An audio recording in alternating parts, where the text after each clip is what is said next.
Nithyanandam Paramashivam Kevalam Jnanamurtyam Anvatitam Gagana Sarisham Tattvamasya Ekam Nityam Vimalamachalam Sarvadhi Sakshibhutam Bhavatitam Tragunaraitam Sadgurum Tam Namami.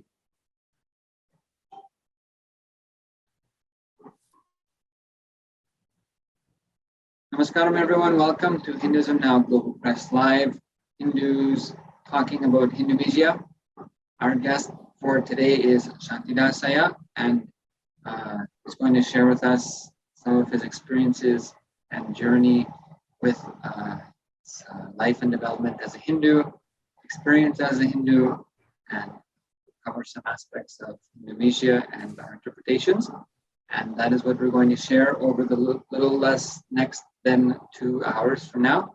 So I welcome all of you to comment and question as you would like. There's also a form in the description if you'd like to participate or join Hinduism Now Global Press as a global contributor, freelance news correspondent. And if you have any topic suggestions or interview guest suggestions, you can message us or put in the chat directly. Thank you very much. And so with this, I'd like to welcome Santi Dash Ji. Thank you very much for joining us today. Thank you. Thanks for being so flexible and accommodating time now. We finally can meet together. And so I just ask you if you would just please briefly introduce yourself for everyone. Thank you. Yes, please. Sure. I am Santi Dash. I currently live in Orlando, Florida. So I am a father of 2 children. One is 18 and another one is 13. So going to be 13. And I work in the IT field. So I used to work in Motorola, then I changed my company in 2015. And right now I'm working as in Insido Inc., one of the company that is based out of India. So that's where I am at. And so I live with my family with 2 children and a beautiful wife, as well as that's pretty much it. You know, after all, yes, I'm a Hindu, I'm practicing Hindu. That much I can say for now. Great. Okay, you said you have a background in IT field? Yes. And so you're currently active in that field also right now, or? Yes, I am active in that field, and I am currently, I'm with this company for about 3 years, and I'm in a senior position in this company. So my responsibility involves around business development, bringing the technical talents of the company in front of the client, and bringing the team together around projects and things in that nature.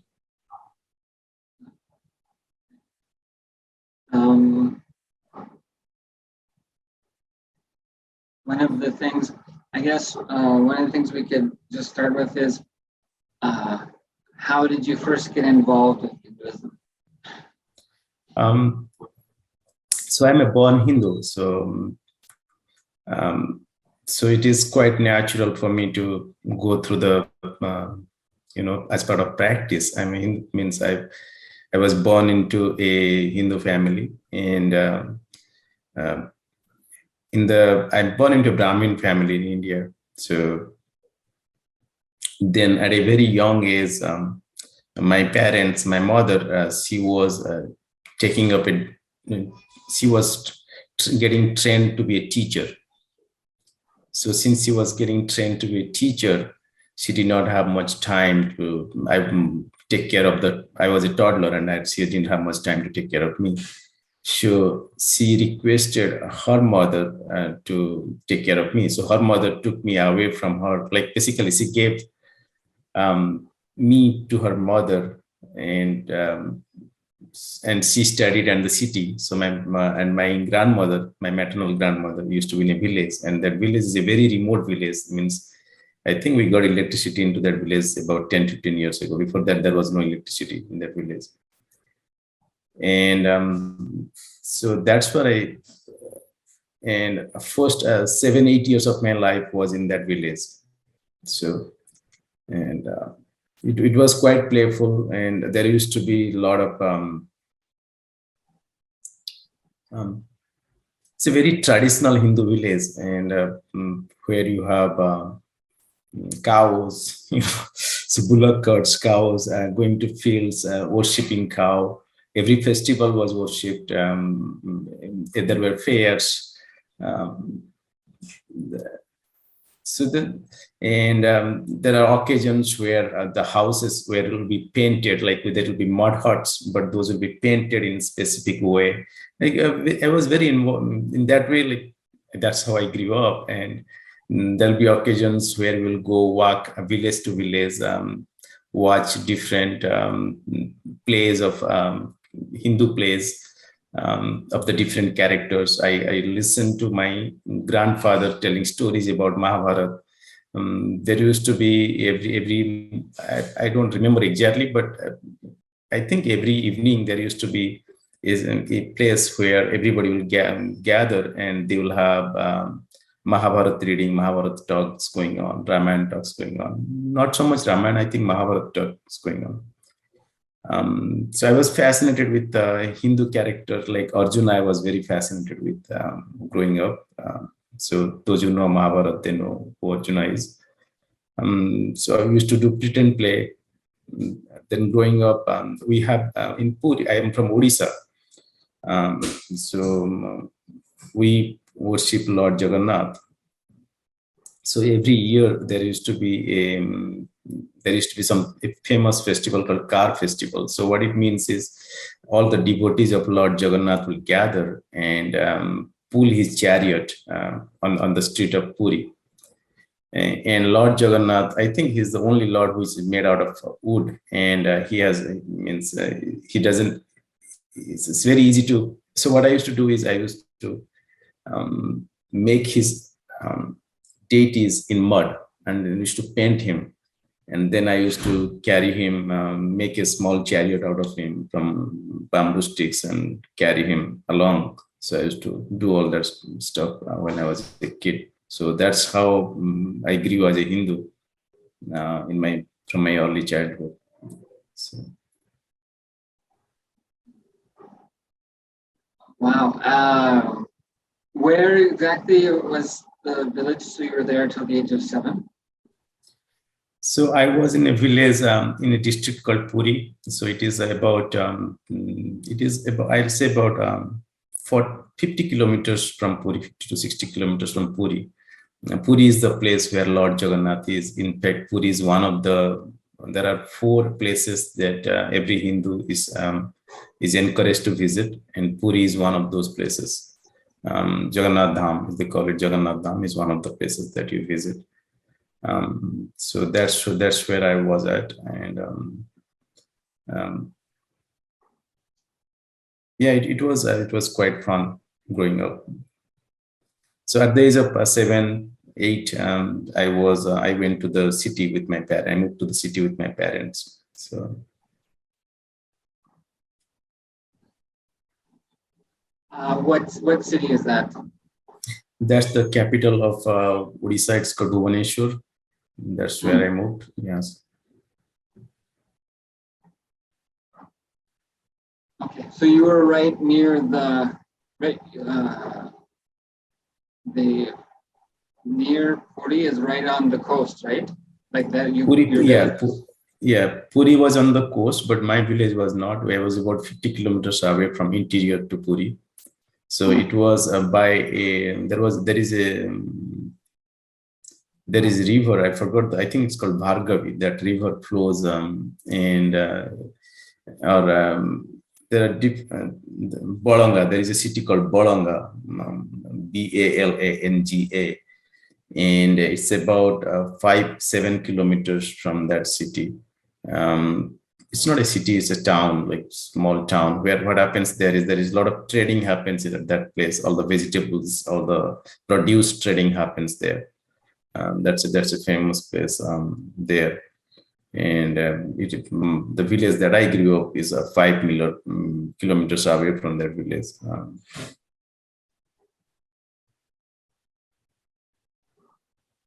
The Bhargavi River, right? Yeah.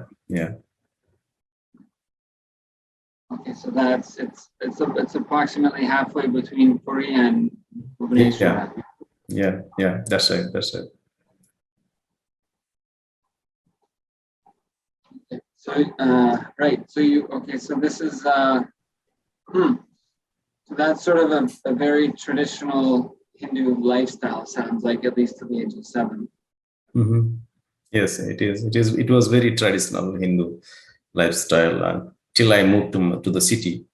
So in the city there used to be festivals and everything, but so first of all, when I moved to the city, I never felt at home because I grew up all my childhood till 7, 8 in the village with I had a lot of friends. I had free time. I used to go anywhere and everywhere, roam around the field, climb trees, and as the kids do.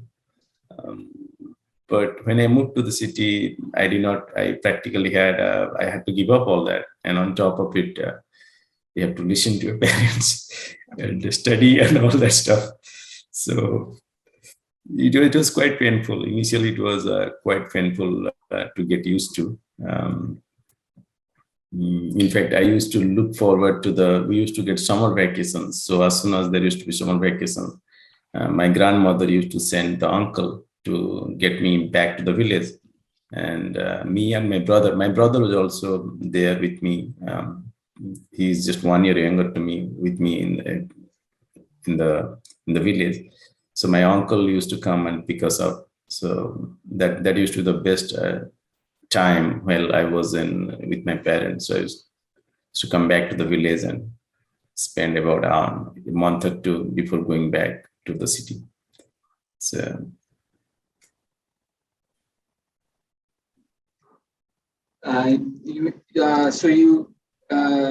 your earliest years was in your grandmother's house, I guess, or? Yes, my grandmother's house, right? So your brother was with you or no? Yes, he was with me till he was 5-year-old. So my brother was 1 year younger to me. So my brother was also with me, but my parents picked him up when he was, I think, 4 or 5. So he left the maternal grandmother's house when he was maybe 2 years earlier than me. So yeah. And so, can you sort of share a little bit about what that village life was like, what the environment was like, what the home was like, yes. So the village life was, you get up in the morning, maybe around 5 a.m., 6 a.m. You get up in the morning and then just brush your teeth, and it was a lot of free play. There was no restriction or anything. You just go out, eat some food, and then go find out who you want to play with. And that's pretty much how it was set up. And we had a pond. So the entire village, basically. So my grandfather, he was not. I will say he's kind of middle class in the sense that he had about 5-10 acres of land, 1 or 2 two ponds. One pond was there. So everybody in the village will name everything in the name of me, in the sense that, okay, this person's village, this person's pond, this person's farm. So everything was named after me practically in the village. So this person's house. So they knew me more than all the kids. They knew me more than that. That's how they used to call. And so we used to do typical plays like hide and seek, and then climbing the trees and jumping from one tree to another, and then we and there used to be cows. So some days what used to happen is, especially during the farming time,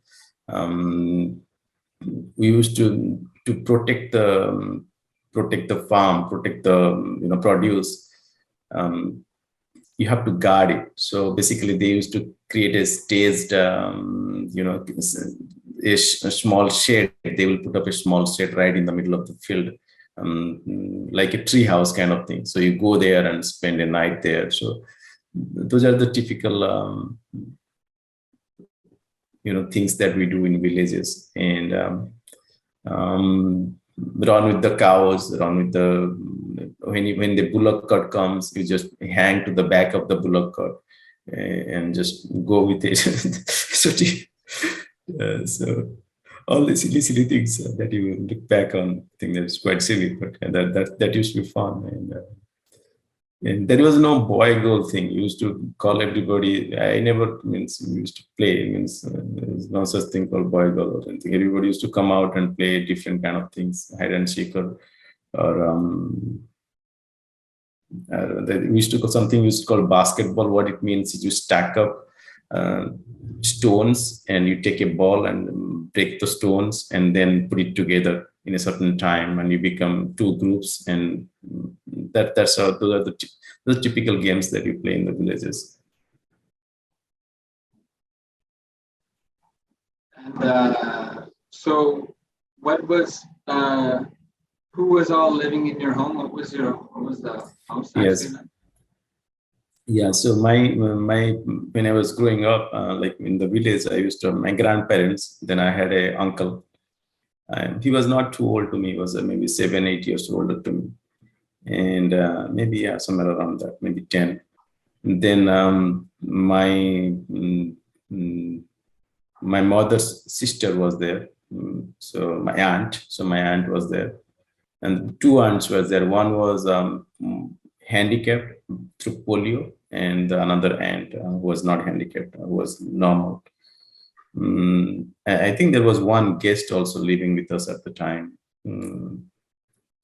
So that was the family. So my aunt, she used to teach me all those different, like all this elementary school and all the alphabets and everything. She was responsible for my teaching, and so I had to leave the village because she had to get married. So once she got married, she left the village, and that's when I had to leave the village, or else I would have continued in the village. And no one wanted me to give up. Basically, I was very close to my grandparents. They really delayed as much as they could for me to sending me back to my parents. And I was a good kid. Overall, I was a good kid. We had a lot of fun, and especially my grandfather. I used to enjoy the company with him, especially the stories of Mahabharata. Anything every evening he will come from the farm, and he will tell me a story, and used to really, that was I was always looking forward to. And so one of the things that we do in village on the festivals, there will be a lot of food. So what I used to do is we'll be looking forward to the festival, but so you can't resist those foods. The way I used to eat it is I used to eat all the way till my throat. Like I can't eat anymore. That's it. I am done. So after that, I will go force myself to take it out. So those there are a lot of good memories of that. So yeah. So you can't even stand up, at least to the point that it really can't even stand up. So, and it's not, those food were very healthy. It's not like it's all rice and dal and things like that. Nothing. It's not a lot of richness in them. Means calorie wise might be, I don't remember, but it used to be not the way you eat here. It's just not like that. So.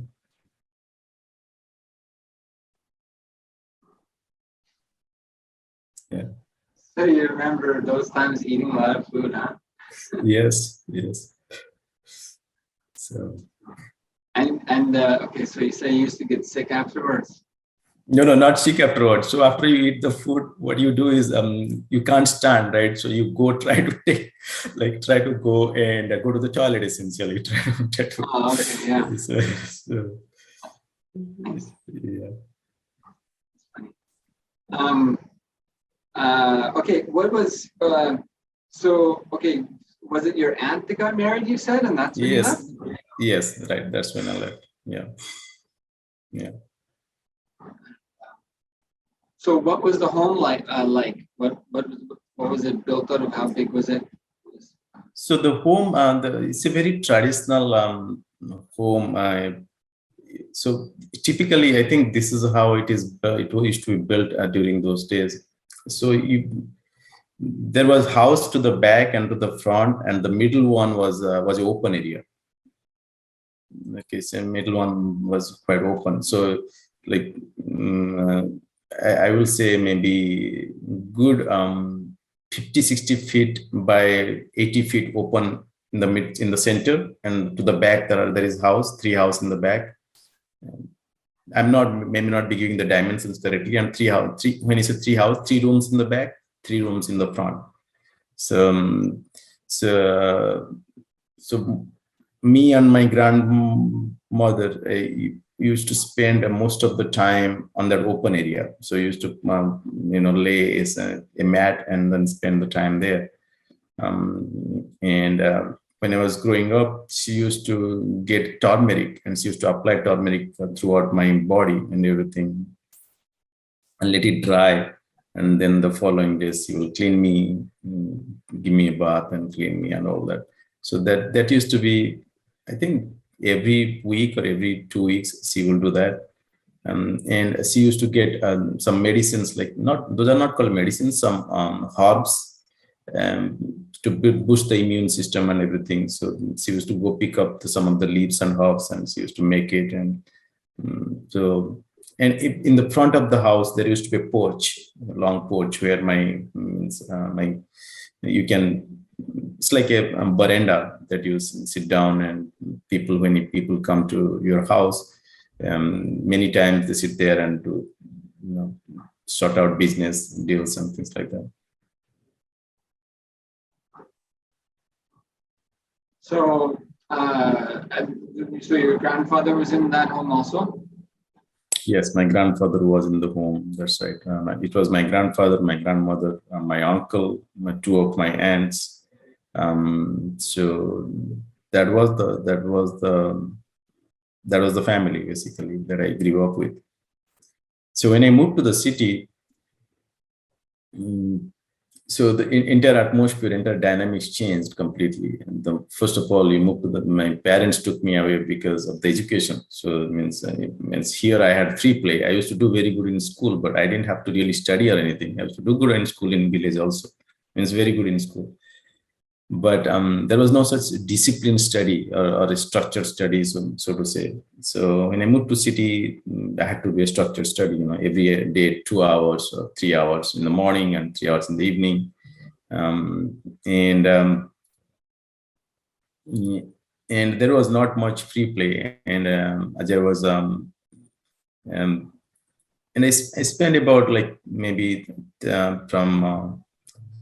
I was there from 3rd grade till I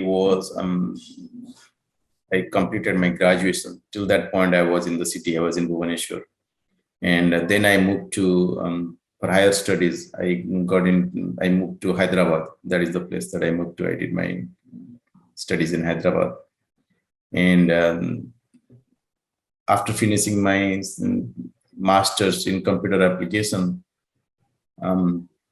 I moved to Madras, Chennai. Today it's called Chennai, and that's where I did my first job. And after doing a job for 2.5 years, I came to USA. So that is how I landed up in USA. So some of the things as you do in especially. So there is a festival called threading ceremony. So basically, as a Brahmin, the janeus that we all wear today, right? So Swamiji gives us the jane. So same as part of the threading ceremony. So we have a specific ceremony or festival for that. So it's like more like a wedding festival. A lot of people gather and everything, and you do threading ceremonies. So I had my threading ceremony, I think, when I was in 8th grade. So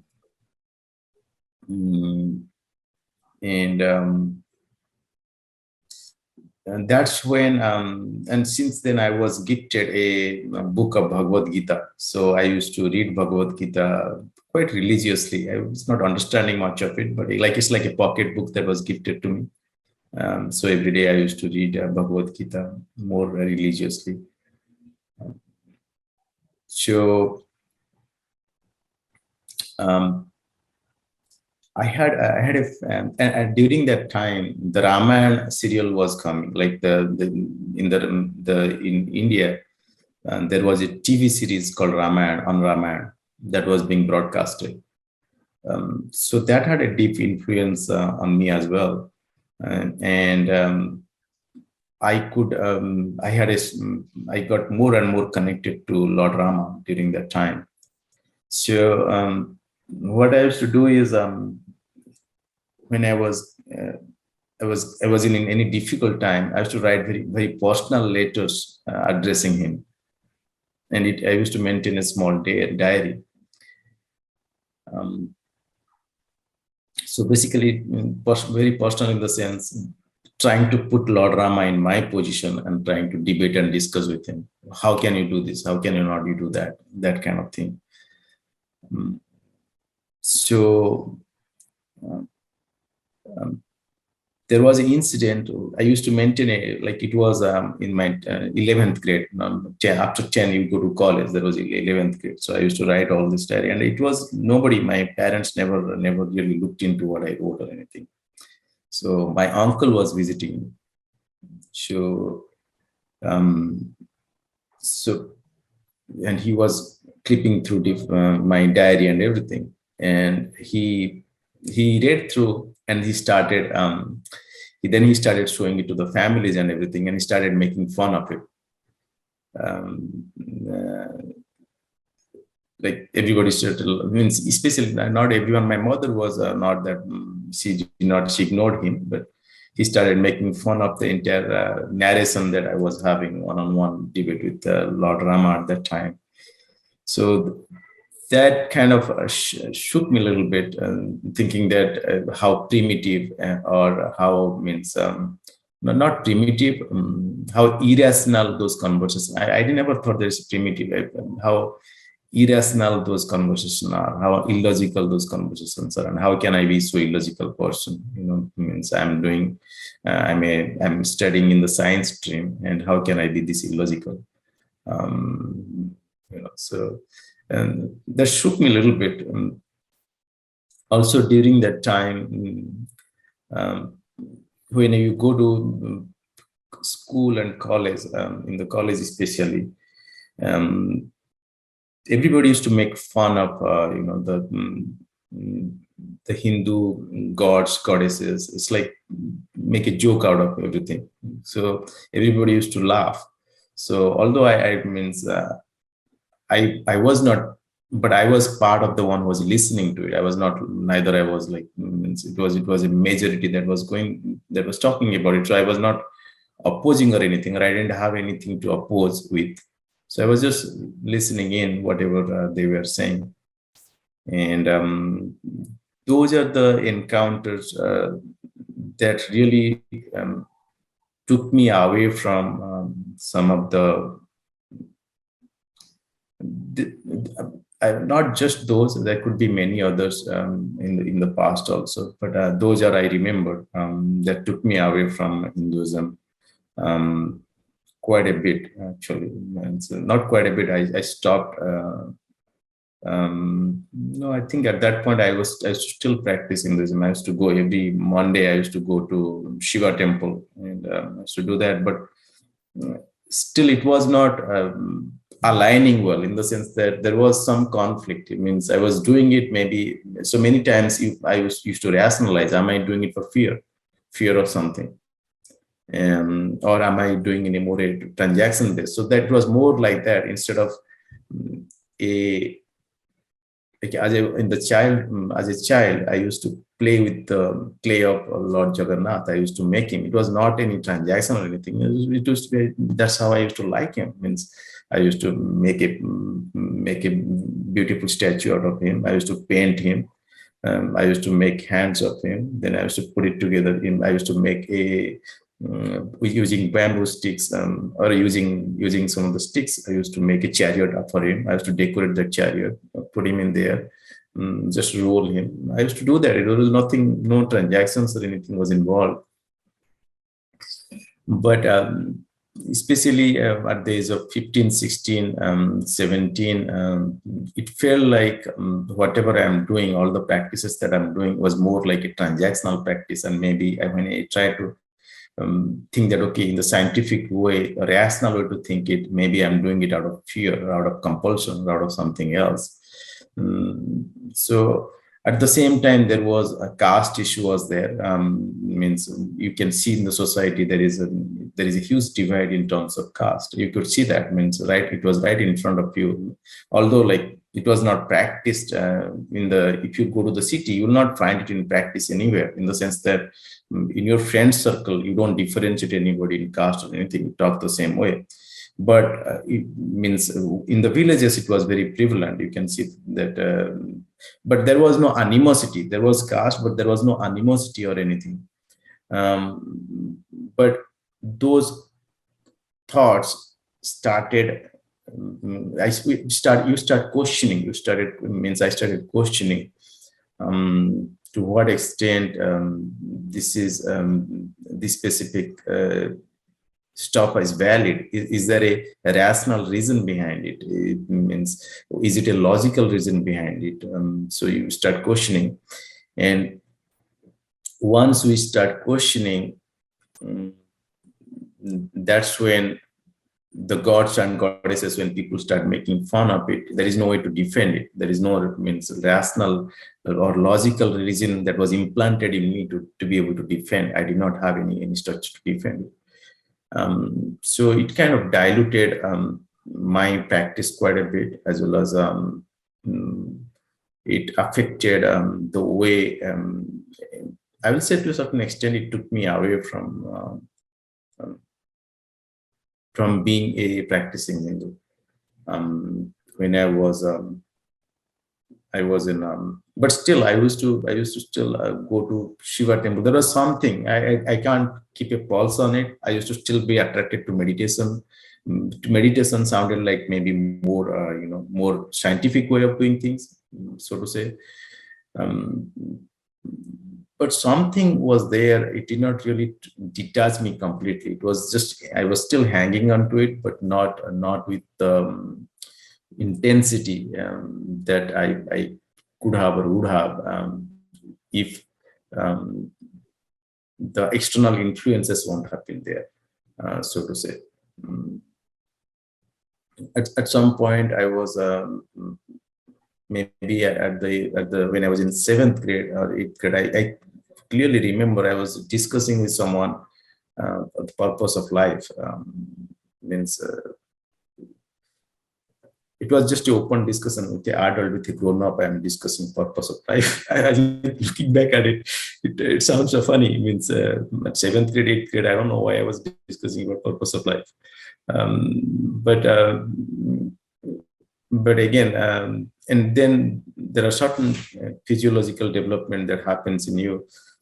And so another funny thing that happened, when I was in 11th grade, like 11th grade is practically like going to a separate, we go to college. So you basically are not part of the school. You go to college. During my time, you go to college. So there was a deep feeling about God exists or not, right? So what I will do is, looking back at it, I'm not sure how I will go take the name of the God for about 30 minutes, and then I'll say that if God exists, if I close my eyes and drive on the middle of the highway, then nothing should happen to me practically. I should be saved because God is there. God should save me. So I was testing those hypotheses. So what I'll do is I'll be just driving on the road and I'll just close my eyes. Driving in the sense I'm driving bicycle, I'll just close my eyes. But there is a fear, right, inside. Although I'm checking, but there is a fear. So close my eyes for a minute or two, open up. Close my eyes for a minute or two, open up. And once I got into a very small minor accident. Somebody hit me and fell down from the bicycle. So those are the typical. Then luckily I did not do that. But I had this intuition: if God exists, if I hold on to the electric car, and nothing should happen to me.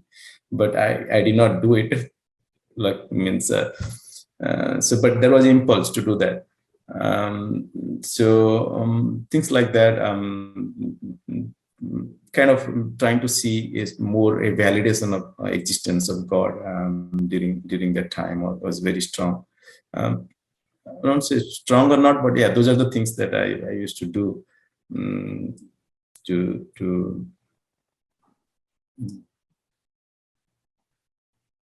to see more and more. And I was talking about the physiological and psychological developments during that time, right? So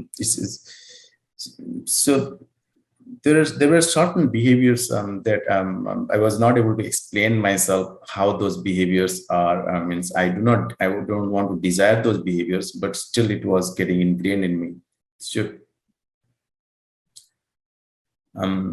when after finishing my study at Bhubaneswar and doing my BSc in mathematics, I went to Hyderabad. So University of Hyderabad, that's where I did my MCA. There's a huge library, so you can go in there, practically read on any topic. So I came up with this as I was reading. I think we had a topic on we had a subject on psychology. And in psychology, Freud is basically the very first name they talk about is Freud. So I went and started reading about Freudian psychology. And when you start reading about Freudian psychology and Freudian rationale to all your behavior, many things started making sense. Okay, so that's when my religious practice took a back seat, because I could rationalize many of the unanswered questions to Freudian psychology in a very flawed way. Later on, I found out it's a completely flawed way of rationalizing the behavior and anything, the physiological, psychological thing I was going through. On the basis of essentially in the Freud's concepts, basis of fear and sex, essentially. So, and that really took me farther away from Hinduism. That what I was at that point.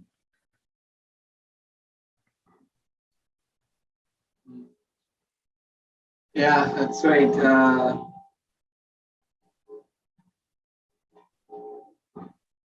Yeah, exactly. That's one of the descriptions that has been used, to sort of describe development. Yeah. So, okay, great. That's awesome. So many different things. So I just always like to keep going back, but so the village where you grew up, like, how many people live there? Like yeah, it's not a big village, so I will say maybe 200 people, maybe. And so, like you said, there was a group of homes. So, was it like your various family members were in the connecting rooms? Is that how it worked also? So I used to I don't remember exactly, but I used to sleep with my grandparents. So either I used to sleep with my grandmother or grandfather. I really don't know where others slept.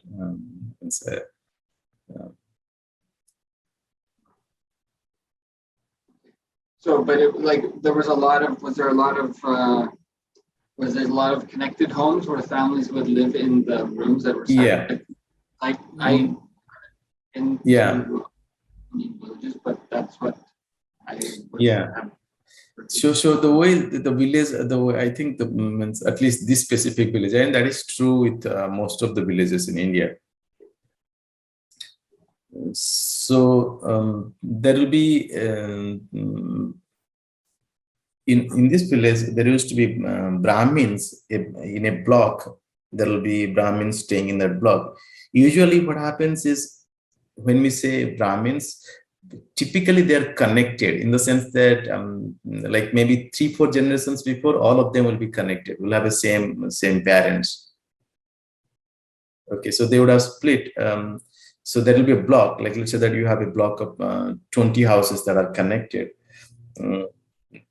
It may appear to an outsider that it is connected because there is belongs to a specific caste or jati. But if you go back 3-4 generations, you will find all of them to belonging to the same, having the same ancestors, like 3-4 generations. So it was not so much, if you start thinking, it was not so much because of all the Brahmins used to stay together. No, it was because it was one father or one mother. From there, over 3-4 generations, they expanded into 20 families. So that's why they tend to live together in that area. You know what I'm saying? Yeah. So same way. Let's say that there is another family, so you will have a block where you have Brahmins. So let's say that the Brahmins is 15-20 families. It is not so much that it is because they're Brahmin or so. It is because 3-4 generations before they had a common parent, and that's where they settled in, and everybody, all their like siblings. Everybody started settling in there. They divided the properties into multiple zones. Everybody started building. That's how it most likely that's how it happened. But to an outsider who is going in there, it will appear that it's as though you are like this is a segregation. The Brahmins are staying here, but that if you go back, it is not the case. And all of them are related. How you will know that? Because all these people that is living in that block of 20 homes, they someone is somebody's uncle, somebody's this, and they will be connected somewhere in the hierarchy. So and that's how it was. It was a block of like maybe 8-10 families, and then there will be another. If you walk maybe 200 meters down, there will be another set of families there. So, but they will be belonging to a different community. When you say community, different caste, so to say. And then there will be another set of families if you walk further down. So that is how it was set up. And okay, yeah, good. So you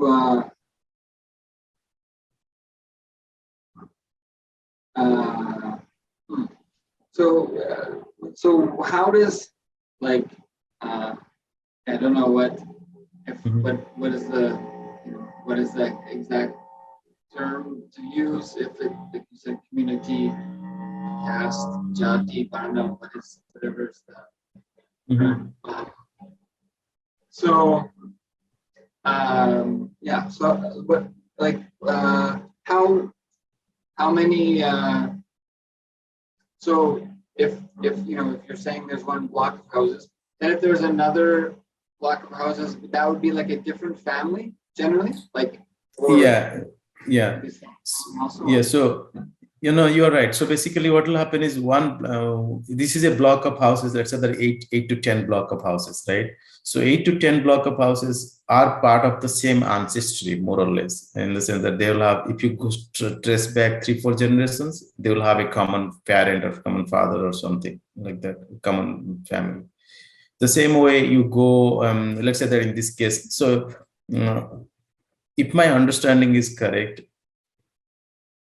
the way the larger village was structured in India during that time, every village had a Brahmin, had a what do you call a Vedic doctor, like for example the Ayurveda doctor. You will have every village will have an Ayurveda doctor.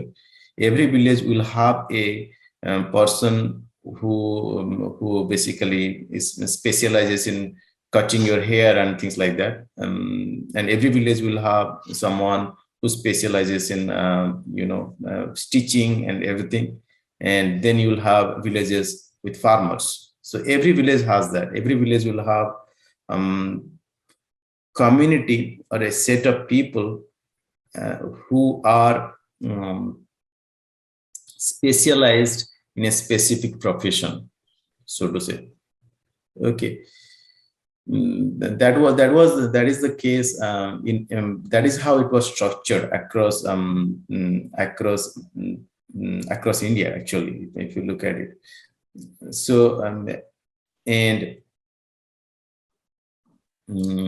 so it was a self-sufficient ecosystem, starting from medicine to spiritual puja, to farming, to everything. It is practically every village is a self-sufficient community of its own. And in fact, that could be one of the reasons it was very hard for to wipe out entire Hinduism easily, because to wipe out every Hinduism means you have to wipe out every village, which is not practical at all. So the invaders, when they converted in large mass, they still could not convert the entire India, because every village, basically what it means is you have to practically go to each village and wipe out everything and wipe out every structure, and which becomes very difficult to do. And I think that could be one of the reasons they could not do it. The Islamic invasion had got all the resistance, and even the same with British got a lot of resistance and have not been able to do it till date. So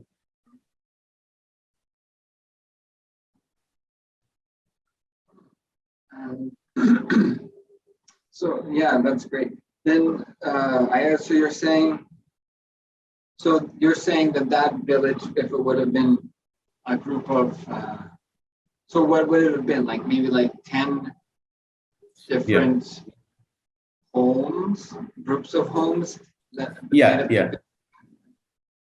10 different groups of homes, basically, or maybe around 8 to 10 different group of homes. And that's each group of home belong to a community, essentially. So was there like one central school, or was there a school, or yes, a temple or something? Yeah, there was a school, there was a temple. There was a temple in the village, but the temple was not operational. It was a very old temple. It was not operational on a daily basis. There used to be only during certain occasions the temple used to be. But there were many temples around it. So you can, especially I remember means I used to go with my mother to another nearby Devi's temple. I used to go there. It's not very far, maybe 2-3 kilometers of walk. So you go to the temple. Yeah.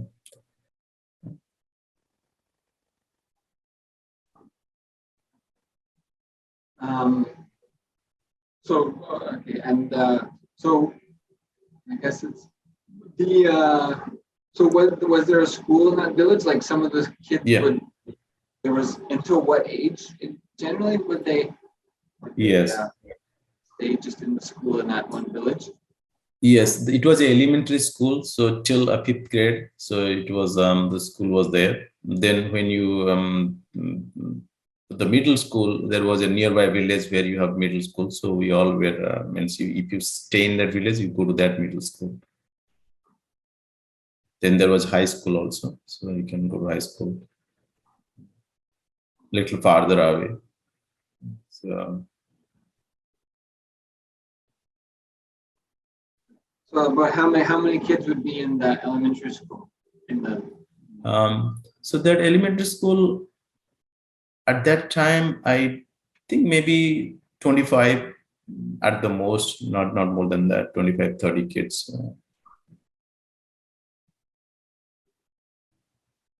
Maybe, I don't remember exactly, but yeah, around 30 kids, not more than that. There was, after that, there was, you go to a different village after that. Yeah, yeah. Okay. And so that's great. So you were, when you were growing up there, so what sort of, like, what was your understanding? Did you have an what was your understanding of Hinduism? Did you recognize that, like, I guess even the term Hinduism or religion, or that, did you like recognize it as, because you mentioned like when you when you went to your later schooling, people used to make fun of the gods and whatnot. So at that time, you would be questioning like, what is the meaning of it? Can I sustain my relationship? Like you said that you used to sort of try to bring your relationship with Lord Ram to your situation and relate to yourself to him and him to your current experience and whatnot. So in your earliest years, what was your experience of Hinduism at that time? Did you recognize was there daily rituals that you recognized, or the different homes, were they doing different things, or like how was it integrated, like maybe Yeah. So so we were living it, right? So I was living it practically on a daily basis. So there was nothing to really think about it. So it's your life. That's how you're living. So you go, you see God, you bow down. You basically go something sacred, you bow down. Because it's sacred, because your grandparents are telling you it's sacred. And as I was like making the Lord Jagannath's murti, it was nothing to do with I was asking for anything from him or anything. It just means that is the way he was being celebrated in Puri. So I used to do that. So it's nothing. Means I never really those thoughts were not there. Means those thoughts came into play later in the life, not growing up or anything. Not when I was, definitely not when I was 7, 8, or even 9, because that is the way you were living. There was no conflict, right? Because the whole village was celebrating it. So it means there were many festivals every year. And the festivals is a good time, a lot of good foods, and so you just eat, have fun, and there are certain sacred things is taught to you, saying that hey, you need to respect this. This is God. This is divine. So you respect. You bow down. You respect. And every day, my grandfather used to do puja, and I used to see him doing puja. I used to like it, and it's the way he dresses up, puts tilak, all the forehead tilak, here tilak, the way you have done, the same way you'll put tilak everywhere and do puja. And it used to be very fun. Means it used to be really, that is something that I was thinking of doing when I grow up. When I become like him, to do the same thing. So it never really crossed my mind or anything. Means it's So when you learn about, like in college, when you learn about meditation and everything, that's when, and I came across another gentleman when I was in college. He was a very committed person to realize God. So he was very committed. I mean, so he wanted to take sannyas, and means he was like 17-year-old. I have met him many times through a friend's contact, and he's very committed. And when you see these persons, you get attracted to those aspects of life. You get attracted to those personalities. So that's when I had also some form of desire to means to take that path as well. Means to get a deeper understanding of. I don't think it's an understanding. I don't think I had any understanding per se. It was like there is something divine. What it is, I had no idea. There is something beyond this rudimentary purpose of life. Till I met Swamiji. Till then, or I will say just a little before then, I met Swamiji. About 2 years before then, I met Swamiji. Then only I realized it. Till then, I had no idea. There is divine definitely there, because I had not read any books or any of the Living Enlightened Masters book or any of that at that point. So there is something divine, but what it is means you are trying to, when you come across people like this who are committed to it at the age of 17, they want to take sannyas and all that. Then that's when there was a little bit of inclination to go down that path. But yeah. But at the same time, there was a lot of what you call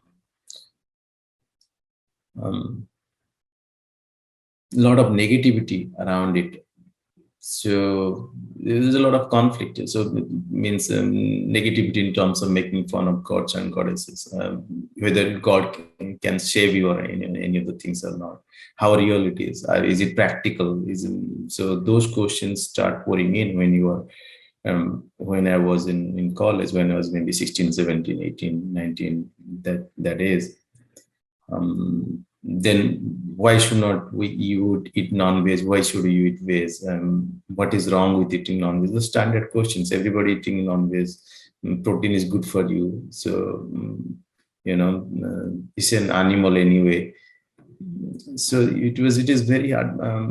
But at some point, like I do not know why it is, because of fear or something, I gave up. I became close to become a vegetarian for some time. Actually, when I was growing up, I was not a vegetarian, but I close to becoming a vegetarian. I think maybe when I was from 16 to 16, 17 till I came to maybe 24, 26 for about 8-10 years. I used to only eat egg, but other than that, I didn't eat anything. So there was something. Till date, I can't keep a pulse on it. What was it that was getting me going in that direction? Was it fear, or was it something else? Was it a lot deeper than that? What was the source of these behaviors of mine? We still don't have a pulse on it, but yeah, it definitely was. Meditation was something I tried very early, actually, when I was 16. 17, I think when I was 18, I started. Since the age of 18, I started doing meditation on and off. Got drawn into meditation. Never did it properly, but got drawn into meditation when I was 18. So yeah. And so right, so that's what you said in your early years. It was just sort of like you're just living it, right? You're not thinking about it too much. Yeah. And so it sounds, and then you're saying like the village was quite self-sustaining. So there may have been like some outside products that came in or something, but so that, but generally, like everyone in the village where you grew up for your first 7 years, everyone there was practicing Hindu? Was there anyone following other religions? No, everyone was a practicing Hindu at that point. So there is a lot of talk about caste-based discrimination. I lived in that village. I'm a Brahmin. So yes, there was certain rules and regulations, but there was no, people were just following those rules, maybe because it was handed down to them or somehow, but you will not see the animosity or anything. Okay, just to give you an example. My uncle's son was adopted by the lowest caste as his son. Okay, so that was the level of what do you call connectedness was there. So so even after British enforced caste system is enforced by British. It's nothing to do with Varna Jati. There is no such thing called, because for people to understand the basis of caste, they just need to Google the Sudra Queen of Calcutta. Okay, so she was a queen. It means if the caste, I think when India got independence, there were roughly about close to 600 kingly states. And out of those 600 kingly states, large portion of the states were owned by the lower caste. The Sudra queen, like the queen from the Queen of Calcutta, one of the major city, was a lowest caste of India. So how can that be? By British definitions, is the lowest caste. So in fact, the entire Dakshineswari temples, if people study a little bit about that queen itself, the whole caste premises fall out, do not fit in. Right? But people don't don't do their due diligence, and there is, of course, means that the information itself is not, if you're not looking for it, it's not available to you. But so that's how it was in the village. It was never, we never had any kind of animosity or anything, or there was no caste-based violence or anything. There was nothing. Means, yeah, they were undefined rules people used to follow, but it was not nothing the way it is projected, or on the basis of which there is a, and it could have been very easily eliminated. It's very easily it's very easy to get rid of it, because you go back to the basic. You did not have it, so there is no point having it. You did not have it 150 years ago. You just erase it. It's really as simple as that. But because it was never part of your system, so why to keep hanging into it? So yeah.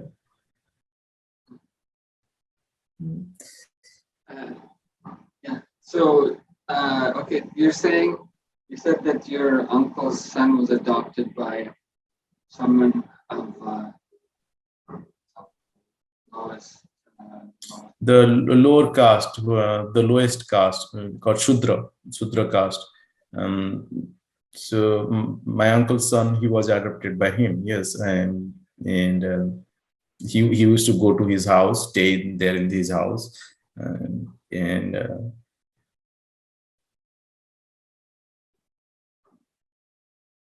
So okay, good. So yeah, so what is the word that people would use to, beside the word caste? What word would you use then to say that? So the right context is Varna and Jati, right? So that is the right context, to in which we need to decipher this. See, one simple truth that we need to accept, we need to understand, we need to at least contemplate a little longer, and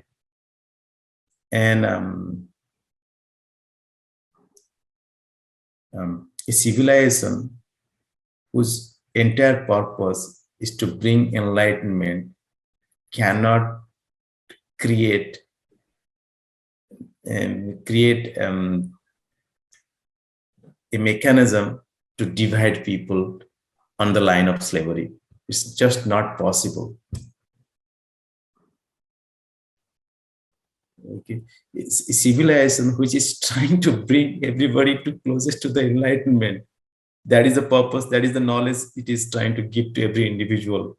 Cannot bring a system along the line of slavery. It's just not possible.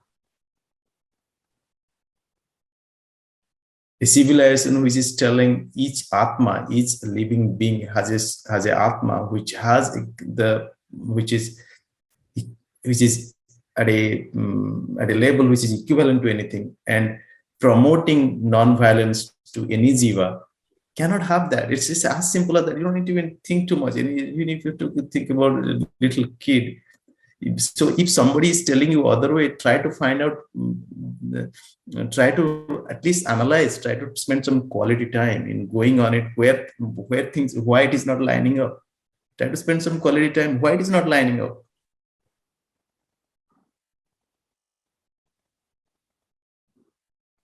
Right. Right. So there's, so it, right. So what would have been a term like how was that, you know, was the caste Varna Jati, was that terminology ever used, like in the village? Yeah, like if you Yes, it was very much when I grew up in the village. It was very much used. Actually, it was very much used in the village. There was differences, there was clear differences on the basis of caste. Okay, there was clear set of rules on the basis of caste. It was there.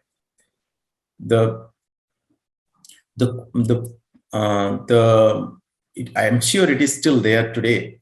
But the point that I'm trying to make here is, even with that kind of rules and everything, there was no animosity among people.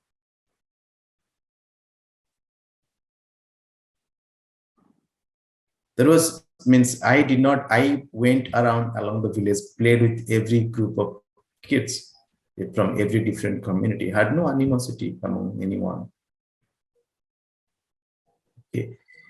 And if there would have been a course correction, would have been to bring the concept of Varna Jati in the context of enlightenment, not giving empowerment based on caste to keep it alive.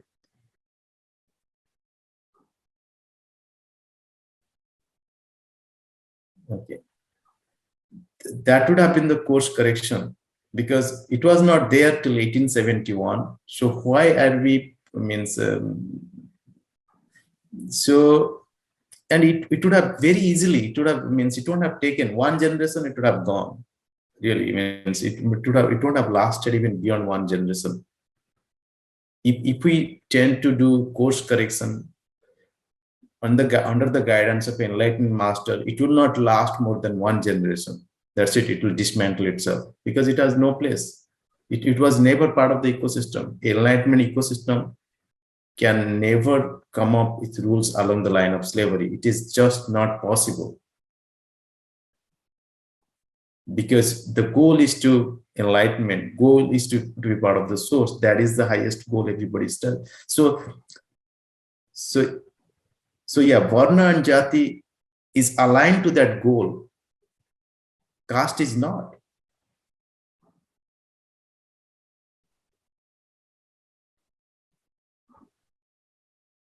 Varna and Jati is aligned to that goal because it is giving every individual maximum flexibility and freedom to practice on its own, as well as optimize his own contribution to the society.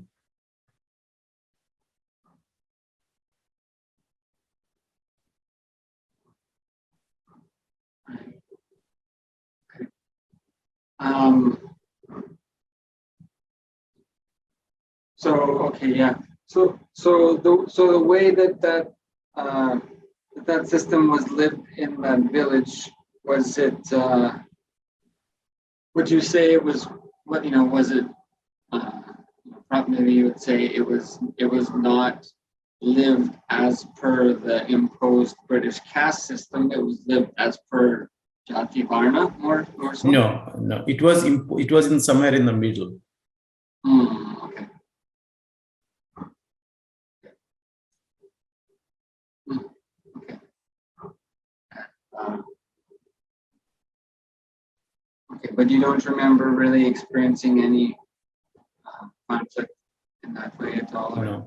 No.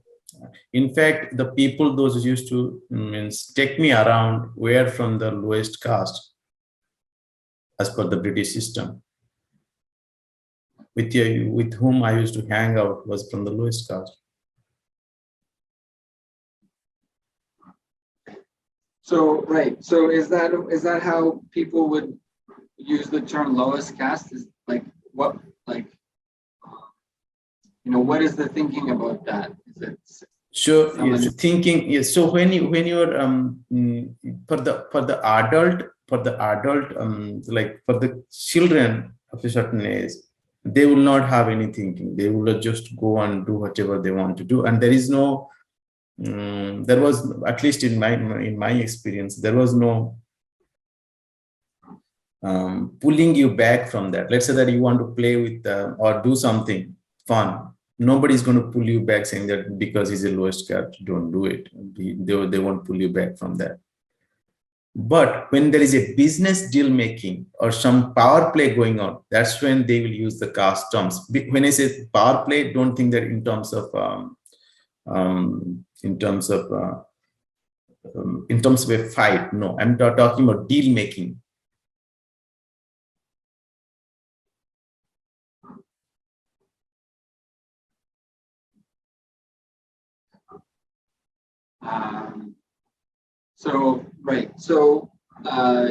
What is the, so people would use the terminology, like what would they would use the terminology Shudra, for example? Yeah, they will say Shudra, Shudra, they will use the term Shudra.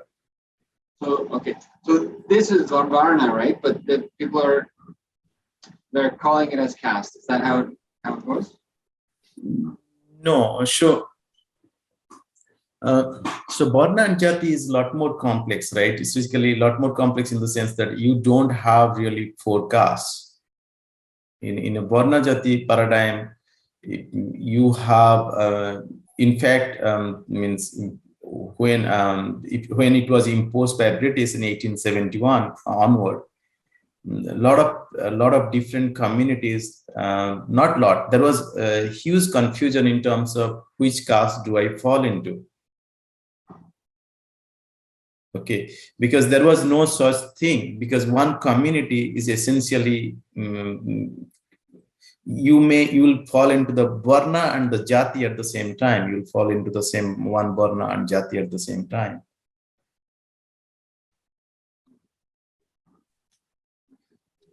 So since that is not prevalent anymore, so you are forcing yourself, means the current generation is forcing themselves into this four caste hierarchy. And when there is when I say deal making, what I mean by that is so what will be a good term?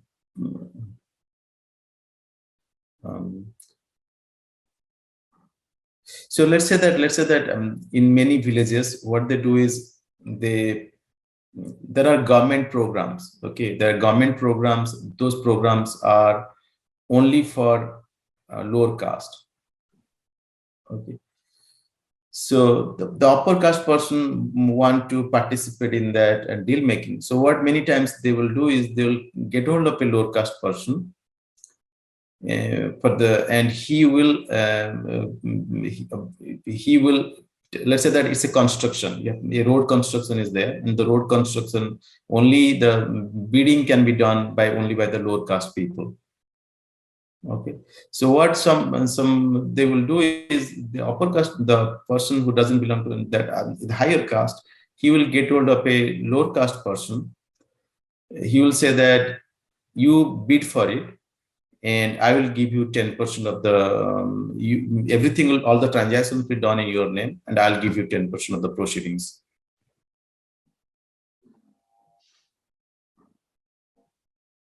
Right.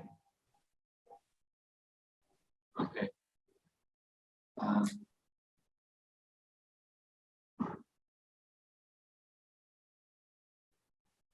Okay. Right. So the so-called four castes, or if they add untouchables, fine. Those they don't. That doesn't actually. It's kind of they don't. Yeah. It doesn't actually equate, right? It doesn't actually. It doesn't actually fit. It doesn't actually fit. No. It doesn't even. You can't match. It doesn't match up. Actually, it doesn't actually match up. No, it doesn't match up. No. It's kind of like they. Wow. It's very confusing. It's kind of like they took the jatis and called them as varnas, and then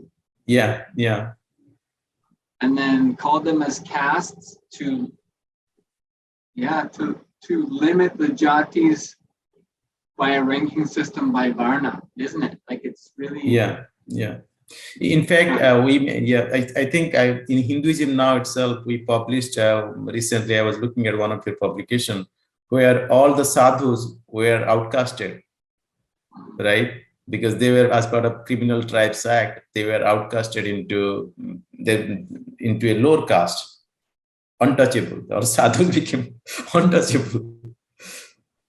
Right? What they did is they made all the sadhus untouchable. Those who resisted British during 1857, that group, they made them untouchable. So then that's how, if the true facts come out in this context, I think there will be a lot of healing among Hindus. There will be huge amount of healing, because there was caste-based oppression. After they were outcasted, they were put into outcasted, there was oppression. But for Hindus to come out of it, the actual facts and figures, how it came out, needs to come out in public,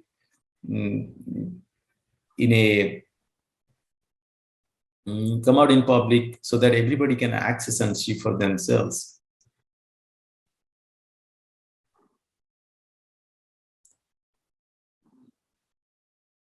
Yeah, that's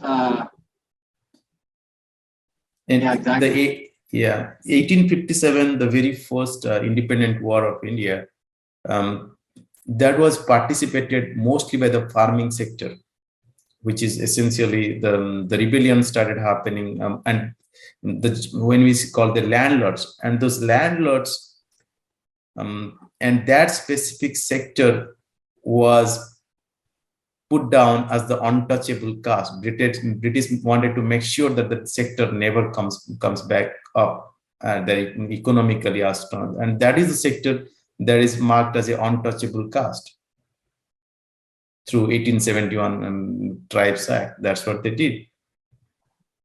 And the maximum land ownership was with that space untouchable caste.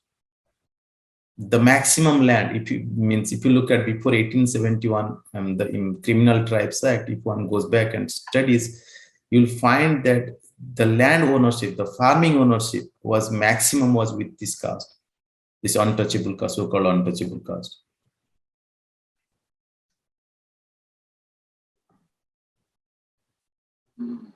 Yeah, exactly. That's so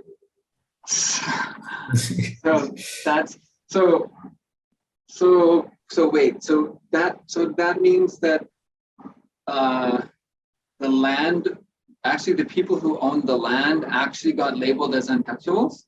Yes. Wow. Yes. Because that's what the way that it worked, like in the fiefdoms or the I mean, I don't know that much about the Caliphate and all that, but in a lot of European and Roman and whatever, they had what do they call them, the landowners, and then the serfs who sort of lived on the land. So and so they called like these, it's in a certain sense, they were like the nobles. These noble people were the people who ended up owning the land.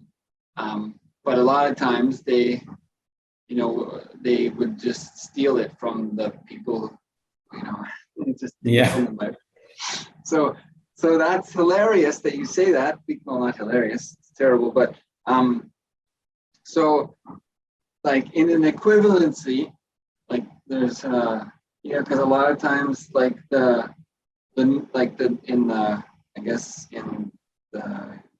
the UK and the development of their kingdoms and whatnot, they would have the nobles who owned the land, and the nobles would get together, and the nobles would, form their group, and they would decide how they're going to support a king, etc., etc.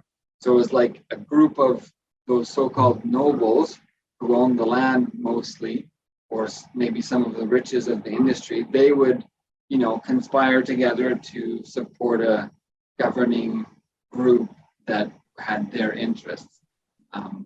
So people would look at those people, not the serfs, not the so-called farming people that were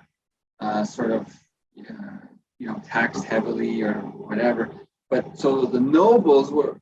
The story is told that, or history is told that the nobles, are the noble ones, right? And they're like they're the thinkers, they're the valuable ones. The serfs are the lower people. Mm-hmm. But in this example you're giving, it's actually what was happened. If the analogy to the way that things happened throughout the UK would have been in the last 1,000 or 1,500 years or so, would be like if someone went in and said to the nobles, "You are the lowest, dirtiest, filthiest class of people now, and we're going to start treating you like that."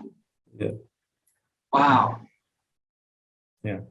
That's what happened actually. That's how they took it on them. That's incredible.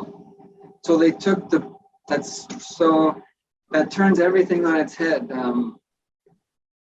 It's very blatant, and it's bold, and actually that is actually the way, that is the way that the narratives get formed. Is they take the sort of they take the, in a lot of ways, right, the crucial, most sacred, most important, most sort of irrefutable part, like even non-controversial part of the life, and they completely turn it around 180 degrees and tell a completely, totally opposite narrative about it. Yeah, that's right. You see that again and again, Yeah. Just like what is being said about the life is it's so, it's like even in the history they say like you have to just, the bigger the lie, if you tell it again and again, it's like it becomes real. It's like in that sense, the bigger the lie that you can take, that you can tell, it's like there's more likelihood that it becomes kind of effective. So, wow, that's wow, I didn't know that. That's quite incredible. Wow. So do people know? Do people don't know this? Do they, or no?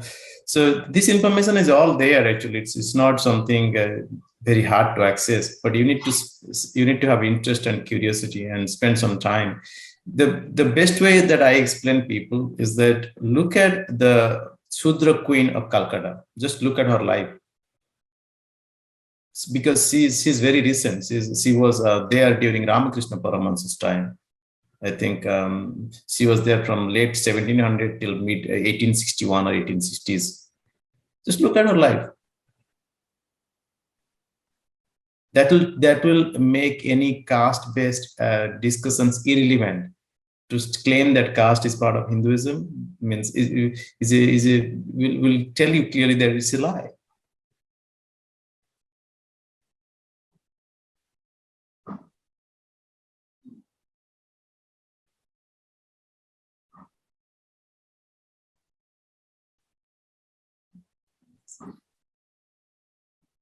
So then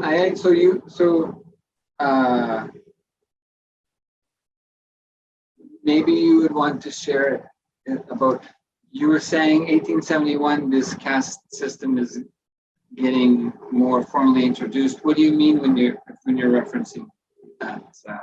So 1871, the British passed a law called Criminal Tribes Act. Okay. So as per that act, any specific group of people can be branded like any specific tribe. So group means tribe in this case. Any specific community can be branded as criminal by birth. Okay, what it means is the way, if you look at the how this act was passed in the parliament in London, it's very interesting. They say that to be a criminal is part of gene. Okay, so if a child, even before he's born, he can be labeled as criminal because he's born to this tribe. That is what his Criminal Tribes Act is. Like, it's the being a criminal is a hereditary thing. Okay, that is how it was argued actually. That is how it was hereditary thing. So, and that is how it was passed actually, Criminal Tribes Act. So by that definition, once a specific tribe is branded as a criminal tribe, they do not have any civil right. Okay, it's equivalent to slavery. Okay, so they are means it's like they are kept outside of the periphery of the system, periphery of the people cannot touch them. They are the untouchables essentially. That is the group becomes untouchable, because it means one little story is in Hinduism, by Hindu law, it is means one should not kill anybody. Like the killing is not practically allowed. Like for example, death penalty is practically not allowed. Okay, in the Hindu legal system, so to say. So in a Hindu legal system, the maximum penalty one person can be given is called outcasting. You can be outcasted from the community. That is the maximum penalty that can be given to someone. Okay, so what they did is they applied the same concept, and to this group of the people, those who they branded as criminals through Criminal Tribe Act, they outcasted them from the society with no civil rights or anything. They can be handcuffed, they can be practically like slavery in USA or in any other part of the world at that time. That is what they did. And that is when essentially the untouchability and everything came into place in the way that we see it later in India.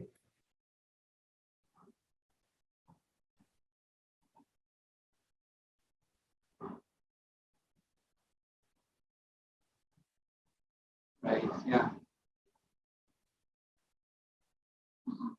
Yeah, right, and it evolved into listing more than 200 communities, actually. Yeah. And, in now how they refer to backward or scheduled castes. So. Yeah. It's extremely sad story.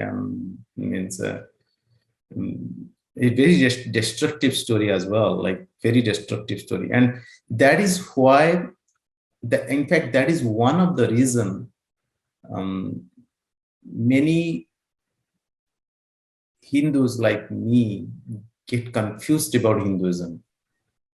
Caste is one of the reasons that many Hindus get confused, totally confused with Hinduism. Because as you grow up, you cannot rationalize this. How can like slavery in this institutional form be allowed?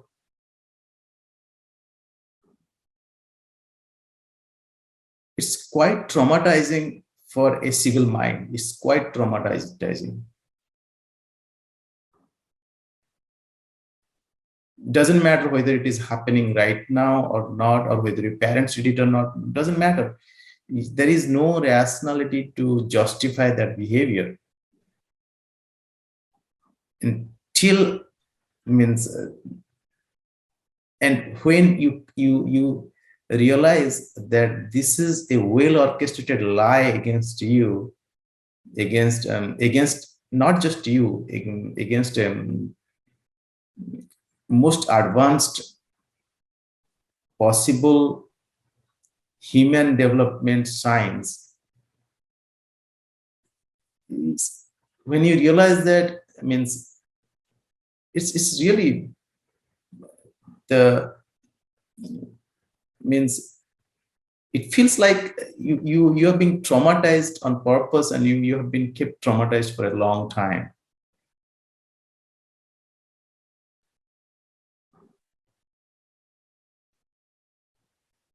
And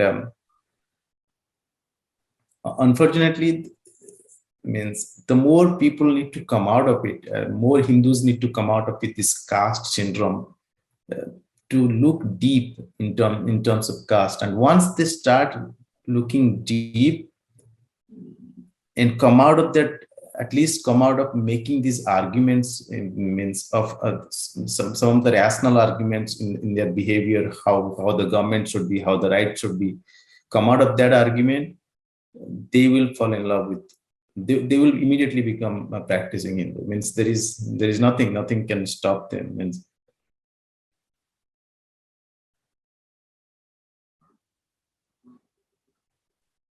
Yeah, and you know, one of the other funny parts, again, it's not funny, but so the story that's told, it's just such a, how do people say it? It's like, you know, it's like, you know, you'll tell this, the narrative, you'll tell a story that fits your current purpose. And then when you don't want that to be true, you know, then you'll tell a different story about the same thing. It's like, so, you know, that is the sort of the labeling thing that you see. But yeah, it's yeah, that is one of the, because like a lot of the West and even some, you know, so-called neo-Hindus and some of the anti-Guru neo-Hindus is they can't get away from caste. yeah. You know, It is up to the individual, because it is up to the individual for his own spiritual practice and for his own well-being. A Hindu, each individual who was brought up as a Hindu, for his own spiritual well-being, need to go back and reflect on caste in a much deeper way. There is a simple logic that a civilization which stands for enlightenment science, such as Hinduism, can never have a caste system such as slavery. That is the basis premise based on which all the investigation, if one does, spend quality time, they will know right away. It doesn't take that long. All these information are there. It may not have been there like 10, 15 years ago, accessible. It was there, but it may not have been accessible. Now it is accessible. Just spend some time.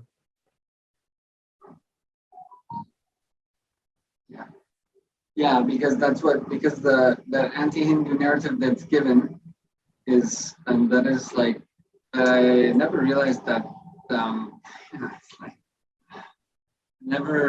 because I didn't know that they took the landowners, because that's what, when you discuss even from the perspective of Varna as dividing the power centers of society, with who owns the land, from who controls the money to who controls the military and the administration of the society, and then who controls or operates the knowledge, to, you know, keep those areas from before Varnas, for example, of what you're contributing to the society, to keep those from exploiting each other. You know, that system is there. So, and you know, that is like, even the, you know, many of, like you're saying, that many of the princely states were run by people of Shudra Varna. And So, and that's the thing, right? Because who owned the land, Yeah. right? So we never think of landowners as poor, right? We never think that they're the richest, right? Most powerful. Yeah. Yeah. So, and that's what in the British census, many of the teachers and students, but many of the teachers, I remember specifically 74% of the teachers in the specific area of their census were of the Shudra Varna. And so, Yeah, just to give you one example how it was done, there was so my state, Odisha was the, I think, more or less the colonized by British at the end, towards the end. Odisha put a very, it means they fought vigorously against British actually. But at the end, they got colonized, right? So there is a the landlords in India is called Jamidar. So what they did is, so once they colonized everybody, there was a act called I forgot the act name. I think called a Dawn Act, Sunset Act, Odisha Sunset Act. So basically, the Calcutta was the closest city, which was the center of British. I think it was for a long time, it was a capital of British, Calcutta. So in Calcutta, they passed that law. And as per the Sunset Law, what they did is they grabbed all these lands and declared all these guys as part of the Criminal Tribes Act, right? Now these lands are auctioned to create a new landlords, jamidars are auctioned, and who is going to give the maximum tax? They are going to be the landlords. So you have to go and apply for these auction lands right now, right? So since in the Calcutta, there is a language that is spoken called Bengali. In Odisha, we speak Odia. So the people, those who could auction, those could apply for auctioning, were from Calcutta. That local area can only apply, right? So you will find a lot of landlords of Odisha are from West Bengal.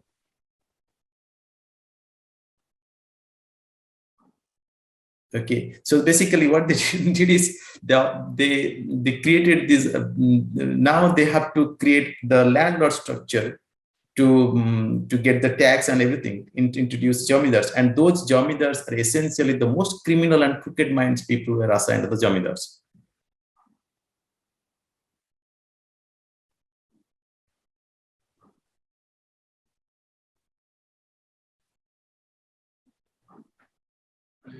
Yeah, that is how you, yeah, you can see how much thinking, I mean, how much strategizing went into how can we pit people against each other, right? Yeah, as well as how do you maximize profit, right? So basically, you got these criminal tribes, you got their act. Now you have some land, so you put some jamidar or somebody, like you auction that land, you put a jamidar, and the people, those who don't, there is no local people for this, who are the landlords. They are the external people coming up from outside state, and they suddenly become the landlord. And that's how you will find a lot of landlords in Odisha are not from Odisha itself. They were from outside. They were outsiders.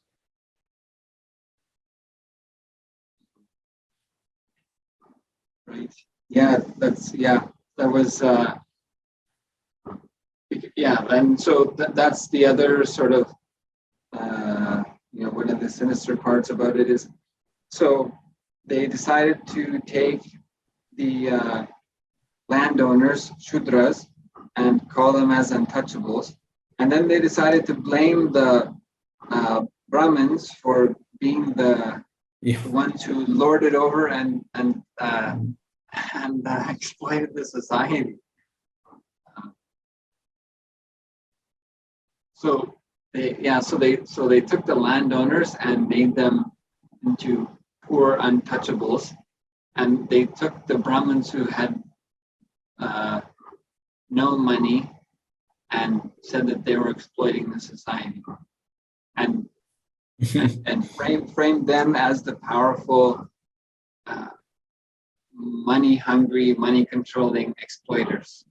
Yeah, yeah, that's what they did. Yeah. Wow. Wow. Okay, that's quite something. So, yeah, that's incredible. Thanks for sharing so much. Yeah, I would suppose if anyone listens to that, it would give them an idea of what are the things that people are facing today.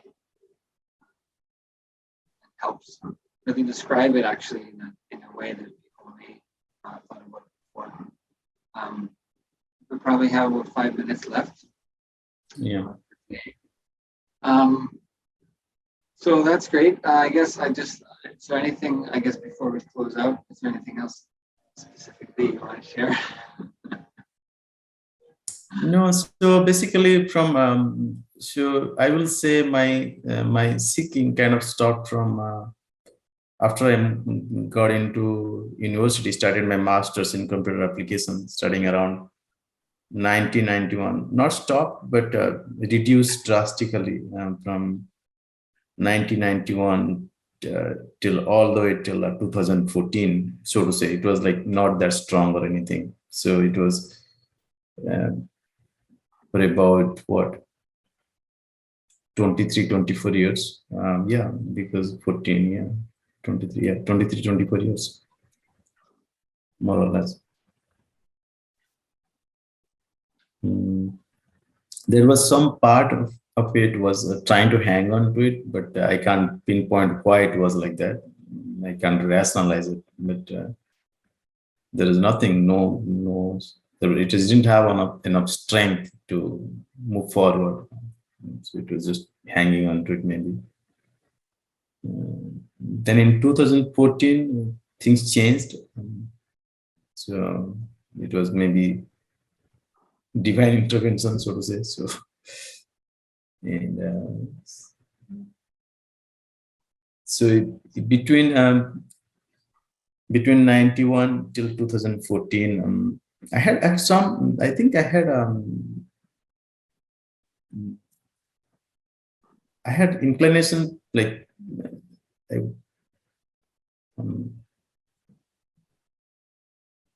There is some sense of spirituality. I was inclined towards spirituality. So there was a conflict. So at one point, I was contemplating, why don't I become a Christian? So maybe means it will be easier, to become spiritual, because I had I still have very close friends, very close ethical good friends from Christian background. Very means. So I thought maybe this is something that I should give a try, look into it. But I did not really, besides a thought, it did not really go any further. So I think that thought was mostly a reflection of the people that we were meeting, because they were very ethical people that I met, who were from their background and practicing background. So, and most likely also another thing that played into it is because if you become, my lifestyle kind of, let's say that you drink, means I was in a social circle, you drink and you eat meat and all that, right? That you don't have a conflict with the way, if you're a Christian, you don't have a conflict with that, right? So maybe that was another angle. I was seeking a higher being, higher divine, but there was conflict. So maybe that was playing another angle into it, where I was contemplating briefly to become a Christian, to look at it seriously and to become more. But it was not strong enough for me to push either way, or there was no circuit. Nobody came and tried to maybe they would have, if they would have done it, maybe I'd have explored further quick sooner, but did not really materialize any more beyond than that. So then in 2014, by accident, I came across this book called Being Different of Rajiv Malhotra. So after I read that book, I kind of, it's kind of a child rebelling against everything. That's the kind of feeling that I will explain what went in my mind. So after I read that book, my inner space was rebelled against everything that I knew, what is called science, what is called means spirituality, what is called society, what is called ethic, what is called moral. Like, said, how can I be fooled with so much of means things that is a complete lie? So everything appeared to me as a lie that I'm holding on to, and I felt like I felt that means my intellect, how can it be so low?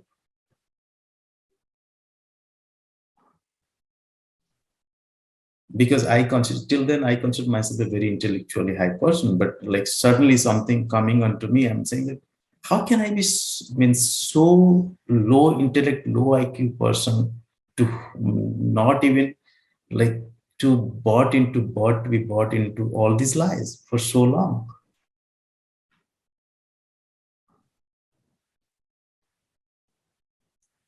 And it is not just about religion or society. It was, in fact, it was with science, very much with science itself. The whatever means I knew as science. So after that, things means I started paying a little more attention, and that's when I again getting back into Hinduism.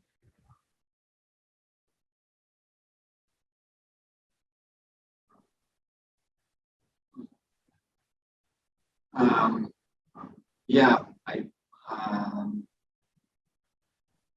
we're running out of time, so I'm just hesitating. Yeah. Yeah, I think we can end it here, and yeah. So that's what people sometimes, even sometimes I think like, oh, 2 hours is going to be a long time, but even if you watch any other podcast that people do, even the most popular podcasts,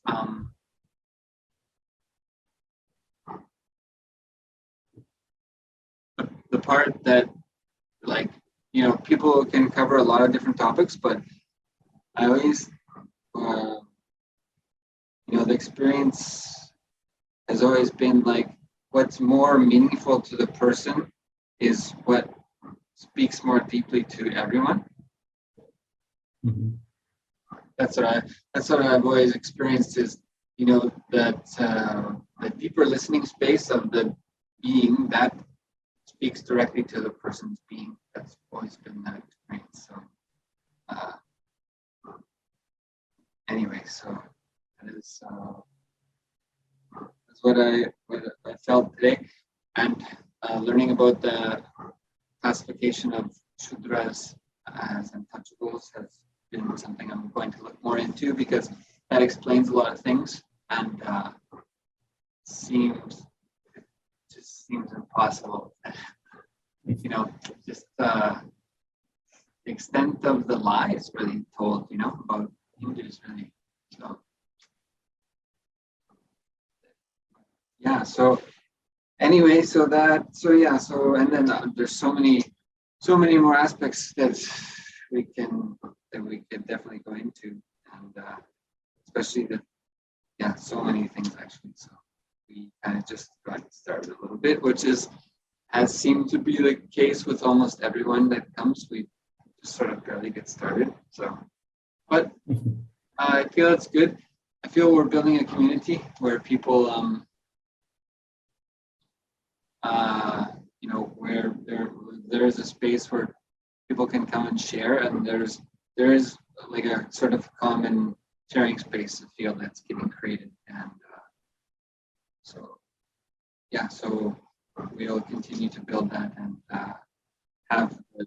have Hindus from various different backgrounds and places come and but be able to come into this common sharing space, which is like the Hindu think tank, the Vakrita, where through the deeper listening into the deeper truths, melting into those truths, that experience happens, and the recognition of the deep truth of Sanatana Hindu Dharma comes out, and that's how the think tank develops the not the principles, but the ways of operating. So it's not just so that kind of thing with Vakara Saras or spiritual debate in Sanatana Hindu Dharma is not just who can pick the words that are that sort of cancel out the other words, but it's deep listening into the truth of Sanatana Hindu Dharma in there. That's how we update the Vedas Agamas for how to apply to our life now. Right? Is by listening into the truth that is there, that reveals what specifically updation we would use to apply to now. So we don't need to know, the exact words of how, what the implemented policy will be now. It's listening into that space, it gets revealed. So so that's sort of one of the unique contributions of Sanatana Hindu Dharma is how do we come together as a group and make decisions about what actions to take, and it's by connecting to that source space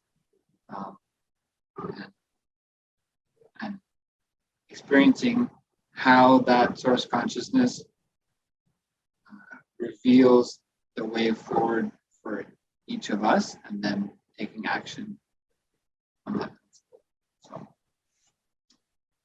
So thank you very much for sharing today. I appreciate it. Thank you. Definitely just getting started. So hopefully we can get you back soon. And so we'll complete this session with everyone chanting the Pranam Mantra.